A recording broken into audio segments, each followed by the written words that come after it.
Welcome friends, आज के video में हम देखेंगे टॉप 20 जीके जीएस क्वेश्चन जो कि किसी भी कॉम्पिटिटिव एग्जाम के लिए काफ़ी महत्वपूर्ण है और ये क्वेश्चन बार बार एग्जाम में पूछे जाते हैं। तो चलिए मैं इस वीडियो को शुरू करता हूँ। आज का हमारा पहला प्रश्न है, 6 फीट लंबे व्यक्ति की ऊंचाई नैनोमीटर में कैसे देखी जाएगी, यह लगभग में आपको बताना है। तो दोस्तों इसे हम कैसे निकालेंगे, तो देखिए इस प्रश्न का पहले सही उत्तर क्या हो जाएगा, तो ये आप देख लेंगे। ऑप्शन नंबर सी जो है हमारा, यह इस प्रश्न का सही उत्तर हो जाएगा। क्या, तो 183 इंटू 10 का पावर 7 नैनोमीटर। यह कैसे निकलेगा ये मैं आपको बता देता हूँ। तो हमारा सबसे पहले हमको ज्ञात करना है 1 नैनोमीटर बराबर कितना मीटर होता है, तो यह होता है 10 का पावर -9 मीटर के बराबर। और 1 फीट के बराबर कितना होता है, तो 1 फीट के बराबर 0.305 मीटर के बराबर होता है, ये आप नोट कर लेंगे। तो इसी प्रकार 1 फीट के बराबर कितना नैनोमीटर हो जाएगा, तो यह हो जाएगा 305 इंटू 10⁻7 मीटर के बराबर हो जाएगा। ये आपको नोट कर लेना है दोस्तों, काफ़ी महत्वपूर्ण है और ये एग्जाम में पूछा गया प्रश्न है। ठीक, और तो इसी प्रकार 6 फीट के बराबर क्या हो जाएगा, तो हमारा 6 फीट के बराबर हो जाएगा 6 इंटू 305 इंटू 10⁻7। जब हम इसका कैलकुलेशन करेंगे, यहाँ पॉइंट हटा के डिवाइड देंगे, तो यह हमारा आ जाएगा 183 इंटू 10⁻7 नैनोमीटर के बराबर। तो दोस्तों हमारा इस प्रश्न का सही उत्तर हो जाएगा ऑप्शन नंबर सी। ये जितने भी बातें मैंने बताए हैं ये सब आप नोट कर लेंगे, काफ़ी बार एग्जाम में यह प्रश्न पूछा गया है। अब चलते हैं हम अगली प्रश्न की ओर। हमारा अगला प्रश्न है, समुद्र में प्लावन करते हुए आइसबर्ग का कितना भाग समुद्र की सतह से ऊपर होता है, तो यह होता है 1/9 भाग ऊपर होता है, ये आप नोट कर लेंगे। ठीक, और ये जो प्लावनी बर्फ जो दिखाई देती है, यह कहाँ दिखाई देती है ये आप नोट कर लेंगे, काफ़ी बार क्वेश्चन पूछा गया है। तो यह दिखाई देती है आर्कटिक एवं अंटार्कटिका महासागर में, यह प्लावनी बर्फ दिखाई देती है। अब हम चलते हैं अगले प्रश्न की ओर। हमारा अगला प्रश्न है, मानव आँख दृश्य प्रकाश के किस तरंगदैर्घ्य के लिए सर्वाधिक सुग्राही ही होता है, तो क्या वह कौन सा तरंग है, तो वह है 5500 एंगस्ट्रम के बराबर, ये आप नोट कर लेंगे। और दृश्य प्रकाश की तरंगे जो होती है वह कितना नैनोमीटर के बराबर होती है, तो ये आप नोट कर लेंगे। दृश्य प्रकाश की तरंगे जो होती है वह होती है 400 नैनोमीटर से 700 नैनोमीटर के बीच में, ये आप नोट कर लेंगे। अब हम चलते हैं अगले प्रश्न की ओर। हमारा अगला प्रश्न है, किसी अर्धचालक का प्रतिरोध गर्म करने पर क्या होता है, तो किसी भी अर्धचालक का प्रतिरोध गर्म करने पर यह घट जाता है, ये आप नोट कर लेंगे। यानी ऑप्शन नंबर बी इस प्रश्न का सही उत्तर हो जाएगा। और दोस्तों अगर जो हम बात करें अर्धचालक की, तो अर्धचालकों की प्रतिरोधकता सामान्य ताप पर 10⁻2 तथा 1 ओम के मध्य होता है, ये आप नोट कर लेंगे। क्या, अर्धचालकों की प्रतिरोधकता जो होती है 10⁻2 या 1 ओम के मध्य होता है। ठीक, ओम के मध्य होता है। अब हम चलते हैं अगले प्रश्न की ओर। हमारा अगला प्रश्न है, परमाणु नाभिक के अवयव हैं, तो वे कौन कौन से हैं ये आपको बताना है। तो वह हैं प्रोटॉन और न्यूट्रॉन, यानी ऑप्शन नंबर सी इस प्रश्न का सही उत्तर हो जाएगा। और दोस्तों यहाँ पे परमाणु की बात आई है, तो परमाणु पदार्थ का वह लघुत्तम भाग है जिसमें पदार्थ के सभी गुण विद्यमान होते हैं, ये आपको याद रखना है। अब हम चलते हैं अगले प्रश्न की ओर। हमारा अगला प्रश्न है, एक इलेक्ट्रॉन और न्यूट्रॉनों की संख्या 18 तथा 20 है, तत्वों की द्रव्यमान संख्या कितनी है। तो आपको एक बात याद रखना है दोस्तों, इलेक्ट्रॉनों की संख्या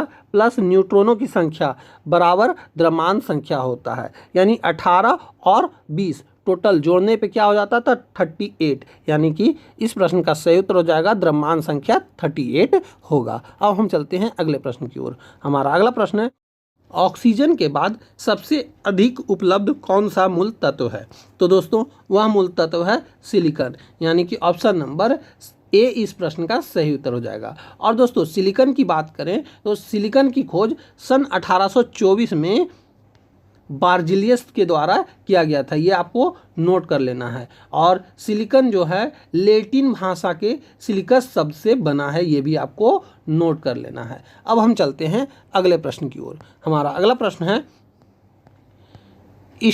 स्टील में कठोरता प्रदान करने के लिए क्या बढ़ाई जाती है। तो दोस्तों स्टील में कठोरता बढ़ाने के लिए कार्बन की मात्रा मिलाई जाती है, यानी कि ऑप्शन नंबर ए इस प्रश्न का सही उत्तर हो जाएगा।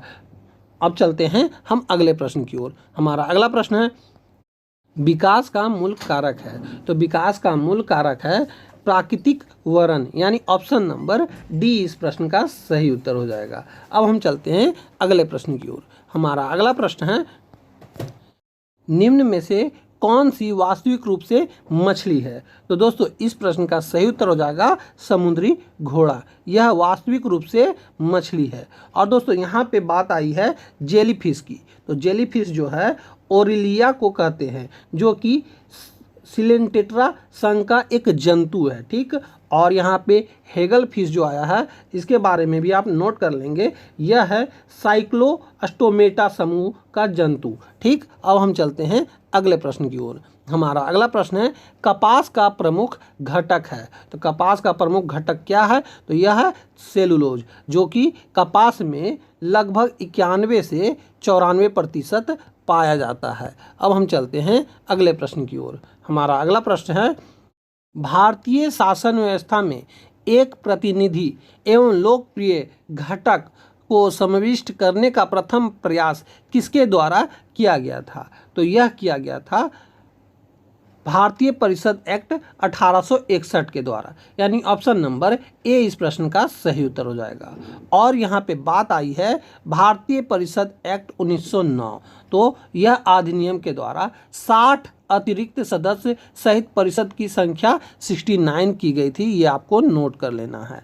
और बात आया है यहाँ पे 1919 भारतीय परिषद एक्ट के बारे में। तो इसमें 2 सदन की विधायिका का गठन किया गया था, ये भी आपको याद रखना है। अब हम चलते हैं अगले प्रश्न की ओर। हमारा अगला प्रश्न है निम्नलिखित में से कौन भारत की संविधान निर्माता सभा में संवैधानिक सलाहकार थे।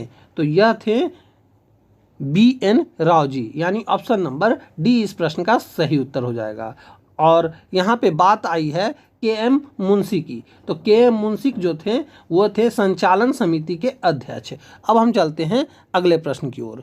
हमारा अगला प्रश्न है भारत एक धर्मनिरपेक्ष देश है, इसका तात्पर्य है। तो इसका क्या तात्पर्य है। तो इसका यह तात्पर्य है कि उसका कोई भी राज्य स्तर पर धर्म नहीं है, यानी ऑप्शन नंबर बी इस प्रश्न का सही उत्तर हो जाएगा। अब हम चलते हैं अगले प्रश्न की ओर। हमारा अगला प्रश्न है भारत का देशांतरीय विस्तार है। तो यह किस प्रकार का विस्तार है देशांतरीय में। तो यह है 68 डिग्री 7 मिनट से 97 डिग्री 25 मिनट, यानी ऑप्शन नंबर ए इस प्रश्न का सही उत्तर हो जाएगा। और भारत की जलवायु मानसूनी है, ये आपको याद रखना है, ठीक। अब हम चलते हैं अगले प्रश्न की ओर। हमारा अगला प्रश्न है दक्कन पास किसके मध्य स्थित है। तो दक्कन पास जो है यह दक्षिणी और छोटा अंडमान के बीच स्थित है, यानी ऑप्शन नंबर ए इस प्रश्न का सही उत्तर हो जाएगा। और दोस्तों बात करें छोटा अंडमान और कार निकोबार के मध्य 10 डिग्री चैनल स्थित है, ये आपको याद रखना है। अब हम चलते हैं अगले प्रश्न की ओर। हमारा अगला प्रश्न है हड़प्पा सभ्यता का कौन सा स्थान भारत में नहीं था। तो यह था बालाकोटा, यानी ऑप्शन नंबर डी इस प्रश्न का सही उत्तर हो जाएगा। अब हम चलते हैं अगले प्रश्न की ओर।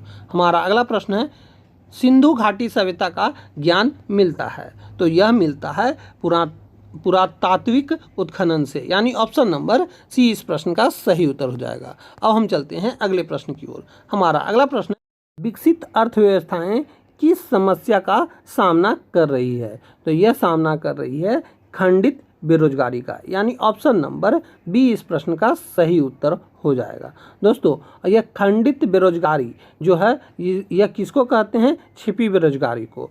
यह कहाँ कैसे मिलता है। तो यह मिलता है कृषि के क्षेत्र में ज़्यादा। अब हम चलते हैं अगले प्रश्न की ओर। हमारा अगला प्रश्न है पुस्तक बीइंग गांधी के लेखक कौन हैं। तो पुस्तक बीइंग गांधी के लेखक जो हैं वे हैं पारो आनंद जी, यानी ऑप्शन नंबर ए इस प्रश्न का सही उत्तर हो जाएगा। तो दोस्तों यहीं पे हमारा यह वीडियो समाप्त होता है। उम्मीद है कि आपने इस वीडियो को शुरू से अंत तक जरूर देखा होगा और आपने इस वीडियो को अपने दोस्तों में भी शेयर किया होगा। तो अब हम मिलेंगे आपसे अगली वीडियो में, तब तक के लिए जय हिंद, वंदे मातरम।